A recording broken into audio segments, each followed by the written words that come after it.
வணக்கம். குழந்தைகளுக்கான essential nutrition actions குறித்த ஸ்போக்கன் டுடோரியலுக்கு நல்வரவு.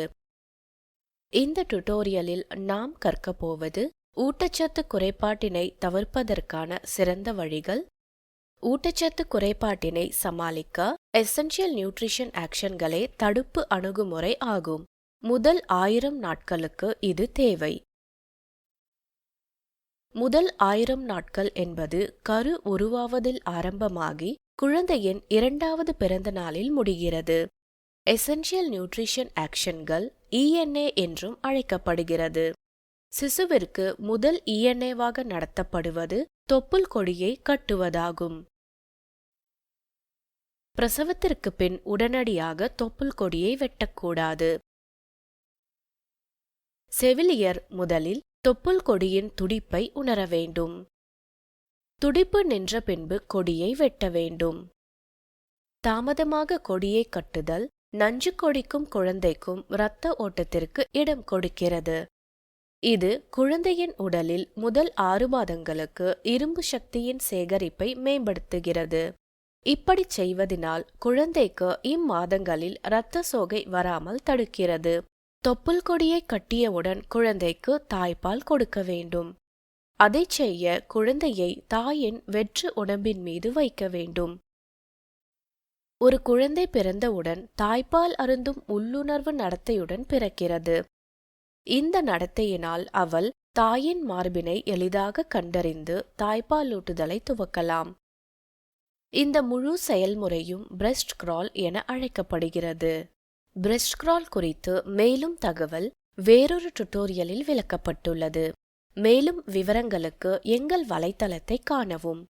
குழந்தை பிறந்த 1 மணி நேரத்திற்குள் தாய்ப்பால் வழங்க ஆரம்பிப்பது முக்கியமாகும். முதலில் வரும் பால் கொலஸ்ட்ரம் என்று அழைக்கப்படுகிறது. சிசுவிற்கு இது முதன்மையான ஊட்டச்சத்து மூலம் ஆகும். கொலஸ்ட்ரமில் நோய் எதிர்ப்பு கூறுகள் மற்றும் நல்ல கொழுப்புகள் நிறைந்துள்ளன. தாய்ப்பால் குழந்தைக்கு வைட்டமின் ஏவின் முதல் மூலமாகும். வைட்டமின் ஏ ஆரோக்கியமான கண்கள் மற்றும் நோய் எதிர்ப்பு சக்திக்கும் முக்கியமாகும். முதல் 6 மாதங்களுக்கான வைட்டமின் ஏவை பூர்த்தி செய்ய தாய்ப்பால் மட்டுமே போதுமானதாகும். 6 மாதங்களுக்கு பிறகு வைட்டமின் ஏ நிறைந்த கூடுதல் உணவை வழங்க வேண்டும். பயனுள்ள தாய்ப்பாலூட்டலுக்கு சரியான பிடிமானம் மிகவும் முக்கியம். மார்பகத்தின் மீது குழந்தையினுடைய வாயின் மோசமான பற்றுதல் முலைக்காம்பிலிருந்து பால் அருந்துதலை விளைவிக்கும். இது குழந்தைக்கு மிக குறைந்த பாலையே வழங்கும். குழந்தையின் வாய் ஏரியோலாவின் கீழ்ப்பகுதியை பற்றி இருக்க வேண்டும். இந்த வகையில் குழந்தைக்கு போதிய பால் கிடைக்கும். ஏரியோலா என்பது முலைக்காம்பினை சுற்றி இருக்கும் கருத்த பகுதி ஆகும். தாய்ப்பாலூட்டலின் நுட்பங்கள் வேறு டுடோரியல்களில் விளக்கப்பட்டுள்ளது. 6 மாதங்கள் முடிந்த பிறகு குழந்தையின் ஊட்டச்சத்து தேவை விரைவாக அதிகரிக்கிறது. இவ்வேளையில் பிரத்யேக தாய்ப்பாலூட்டல் மட்டுமே போதாது. ஆதலால் தாய்ப்பாலுடன் சேர்த்து கூடுதல் உணவும் அறிமுகம் செய்யப்பட வேண்டும். குழந்தைக்கு 6 மாதங்கள் முடிந்தவுடன் அது ஆரம்பிக்கப்பட வேண்டும். குழந்தையின் 6 மாத வயது என்பது குழந்தையின் 6வது மாத ஆரம்பத்தை குறிக்காது. இதன் பொருள் அவள் 6 மாதங்களை கடந்து தனது வாழ்க்கையின் 7வது மாதத்தை ஆரம்பிக்கிறாள். மேலும் வயதிற்கேற்ப உணவின் அளவு மற்றும் நிலைத்தன்மை மாறுபட வேண்டும். ஒரு குழந்தையின் உணவு பல்வேறு உணவுக் குழுக்களை கொண்டிருக்க வேண்டும். முதல் உணவுக்குழுவானது தாய்ப்பாலூட்டுதல் ஆகும். தானியங்கள், வேர்கள் மற்றும் கிழங்குகள் 2வது குழு ஆகும். பருப்பு வகைகள், விதைகள் மற்றும் கொட்டைகள் 3வது குழு ஆகும். 4வது குழு பால் பொருட்களை கொண்டிருக்கிறது. இறைச்சி, மீன் மற்றும் கோழி 5வது குழு. 6வது குழு முட்டை. வைட்டமின் ஏ நிறைந்த பழங்கள் மற்றும் காய்கறிகள் 7வது குழு. கடைசியாக 8வது குழு மற்ற பழங்கள் மற்றும் காய்கறிகள் ஆகும். ஒரு குழந்தையின் உணவில் அனைத்து 8 உணவுக் குழுக்களும் இருக்க வேண்டும்.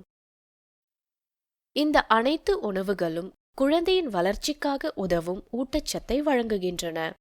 கூடுதல் உணவு வழங்குதல் குறித்த விவரங்கள் வேறொரு டுட்டோரியலில் விளக்கப்பட்டுள்ளது. இப்பொழுது குழந்தைகளுக்கு கொடுக்கப்பட வேண்டிய சத்து மாத்திரைகள் பற்றி பார்ப்போம். 6 மாதத்திலிருந்து 5 வயது வரை அயர்ன் ஃபாலிக் ஆசிட் சொட்டு மருந்து கொடுக்கப்பட வேண்டும். இது குழந்தைகளுக்கு 1 வாரத்திற்கு 2 முறை சுகாதார பணியாளர்களால் கொடுக்கப்பட வேண்டும். 1 வருடத்திற்கு 2 முறை வைட்டமின் ஏ சொட்டு மருந்து கொடுக்கப்பட வேண்டும். இந்த சொட்டு மருந்து 9வது மாதத்திலிருந்து 5 வயது வரை கொடுக்கப்பட வேண்டும். இந்த சொட்டு மருந்து சுகாதார பணியாளர்களின் வழிகாட்டுதலின்படி கொடுக்கப்பட வேண்டும். வயிற்றுப்போக்கு இருக்கும் ஒரு குழந்தையின் சிகிச்சைக்கு தேவையான ENA-வை பற்றி பார்ப்போம். வயிற்றுப்போக்கு ஊட்டச்சத்து குறைபாட்டின் முக்கிய காரணம் ஆகும். அது உடம்பில் நீரிழப்பு மற்றும் சோடியம் பொட்டாசியத்தின் சமநிலையின்மையை விளைவிக்கிறது.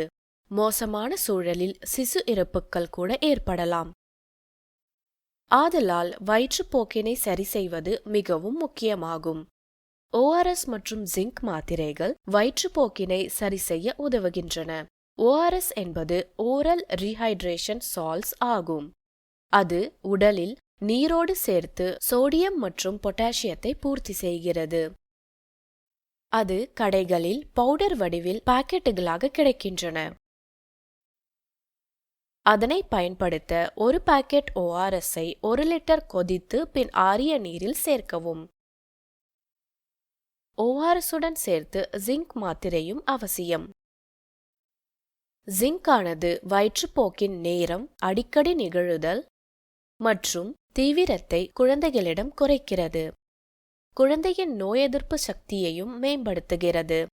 இது 14 நாட்களுக்கு பிறகு நாளொன்றுக்கு 1 முறை கொடுக்க வேண்டும்.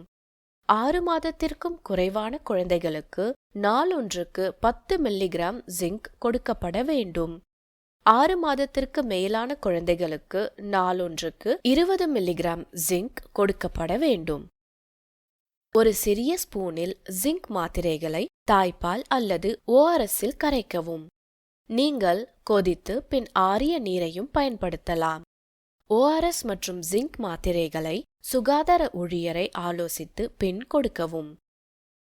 6 மாதத்திற்கு குறைவான குழந்தைகளுக்கு ORS மற்றும் ஜிங்குடன் சேர்த்து தாய்ப்பாலும் வழங்கப்பட வேண்டும்.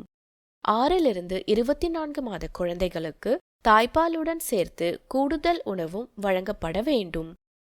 குழந்தைக்கு உடல்நலம் சரியில்லாத நேரத்தில் அடிக்கடி தாய்ப்பாலூட்ட வேண்டும். உடல் விரைவில் குணமடைய மற்றும் எடை கூட இது உதவுகிறது. உடல்நலம் குறைவான குழந்தைக்கு ஆறுதலாகவும் இருக்கிறது. தாய்ப்பாலுடன் சேர்த்து அனைத்து குழந்தைகளுக்கும் கங்காரு மதர் கேரும் வழங்கப்பட வேண்டும். குறைந்த எடையுள்ள குழந்தைகளுக்கும் கங்காரு மதர் கேர் பரிந்துரைக்கப்படுகிறது. கங்காரு மதர் கேர் பற்றி மேலும் விவரங்கள் வேறொரு டுட்டோரியலில் விளக்கப்பட்டுள்ளது. குழந்தையின் வயது 6 மாதங்களுக்கு மேல் இருந்தால் உணவை 1.5 அளவு மடங்கு அதிகப்படுத்த வேண்டும். குழந்தையின் உடல் நலம் சரியாகி பசி மீண்டும் வந்ததும் இதை செய்யலாம். பல்வேறு வகையான உணவை வழங்கி குழந்தையை உண்ண ஊக்கப்படுத்தவும். குழந்தையின் பசிக்கேற்ப வகை 1 மற்றும் வகை 2 ஊட்டச்சத்து உணவை கொடுக்க வேண்டும். வகை 1 மற்றும் வகை 2 ஊட்டச்சத்து குறித்து வேறொரு டுட்டோரியலில் விளக்கப்பட்டுள்ளது. மோசமான சூழ்நிலைகளில் தாய் விரைவாக சுகாதார ஊழியரை அணுக வேண்டும்.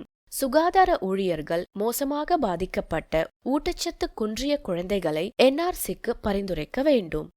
NRC என்பது நியூட்ரிஷன் ரீஹாபிலேஷன் சென்டர் ஆகும். இது மிக மோசமான ஊட்டச்சத்து குறைபாடுள்ள குழந்தைகளின் ஆரோக்கியத்தை மீட்டெடுக்கும் ஒரு மையம் ஆகும். இந்த மையம் சிறப்பு ஊட்டச்சத்து சிகிச்சையை குழந்தைகளுக்கு வழங்குகிறது. இந்த மையம் குழந்தைகள் 6 மாதங்களை முடித்திருந்தால் அவர்களை வீட்டில் செய்த உணவை உண்ண தயாராக்குகிறது. தாய்மார்களுக்கு தாய்ப்பாலூட்டுதல், குழந்தையின் வளர்ப்பு மற்றும் குழந்தையை பார்த்து கொள்ளுதல் பற்றி கற்றுக் கொடுக்கப்படுகிறது. குழந்தையின் ஆரோக்கியத்திற்கு எசென்ஷியல் நியூட்ரிஷன் ஆக்ஷன்களை கடைபிடிக்கவும். இது குழந்தைகளில் ஊட்டச்சத்து குறைபாட்டினை கூட தடுக்க உதவுகிறது. இத்துடன் இந்த டுட்டோரியலின் முடிவுக்கு நாம் வந்துவிட்டோம். இந்த டுட்டோரியலை தமிழாக்கம் செய்து குரல் கொடுத்தது ஆர்த்தி. நன்றி.